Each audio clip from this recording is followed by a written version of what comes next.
রাজধানীর গুলিস্তানে এই মুহূর্তে আমরা দেখছি যে নিষিদ্ধ সংগঠন ছাত্রলীগের একটি বিক্ষোভ মিছিল বের করছে। এই মুহূর্তে আপনারা দেখতে পাচ্ছেন, আমরা দেখছি যে চারপাশের লোকজন তাকিয়ে আছে, সেটি আমরা দেখতে পাচ্ছি। একটি ব্যানার লক্ষ্য করতে পারছি আমরা এই মুহূর্তে।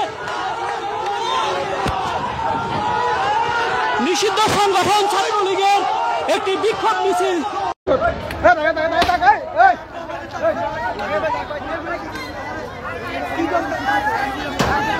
গতকাল মানে 12 তারিখ রাতের ঘটনা। এক পাগল সেজে এক ব্যক্তি ককটেল বিস্ফোরণের জন্য রাজপথে নেমে আসে। সেখান থেকে পুলিশ তাকে আটক করে। পুলিশ আটক করে তাকে পুলিশের রুমে নিয়ে আসে। তারপরে শুনুন তার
এদিকে দেখতে পাচ্ছেন জাজিরা ও ভাঙ্গা থেকে দলবদ্ধভাবে নেতাকর্মীরা মিছিল নিয়ে আসছেন যমুনা সেতুকে অবরুদ্ধ করার জন্য।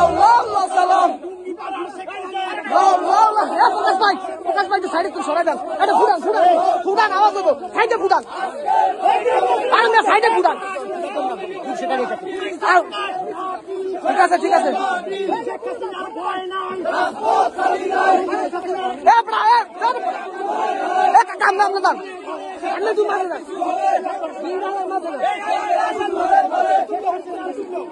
মাথায় ও সমস্ত শরীরে কাফনের কাপড় জড়িয়ে এভাবেই রাস্তায় নামে পটুয়াখালীর দশমিনিয়া উপজেলার নিষিদ্ধ পটুয়াখালী দশমিনিয়া উপজেলার কিছু নেতাকর্মীরা জটিকা মিছিল নিয়ে বের হয়। নিষিদ্ধ আওয়ামী লীগের নেতাকর্মীরা দেখতে পাচ্ছেন আপনারা পটুয়াখালীর সিনারি, আর এই সিনারিটি ফেসবুক গণমাধ্যমে ছড়িয়ে পড়ে। আপনারা দেখতে পাচ্ছেন ভোর 5:30 থেকে ঢাকা খুলনা মহাসড়ক অবরুদ্ধ করে রেখেছে। গাছ ফেলে আগুন জ্বালিয়ে টায়ার পুড়াইয়ে মানে অবরুদ্ধ করে রাখছে নিষিদ্ধ আওয়ামী লীগের নেতাকর্মীরা। এখানে অবরুদ্ধ করে রেখেছে ভোর 5:30 থেকে। সেই দৃশ্য আপনারা দেখতে পাচ্ছেন। টানা 5 থেকে 6 ঘন্টা অবরুদ্ধ করে রাখার পরে এই মহাসড়কটি, ঢাকা খুলনা মহাসড়কটি, তারপরে আইন শৃঙ্খলা রক্ষাকারী বাহিনীরা এসে এই অবরুদ্ধ রাস্তাটা ওপেন করতে সক্ষম হয়।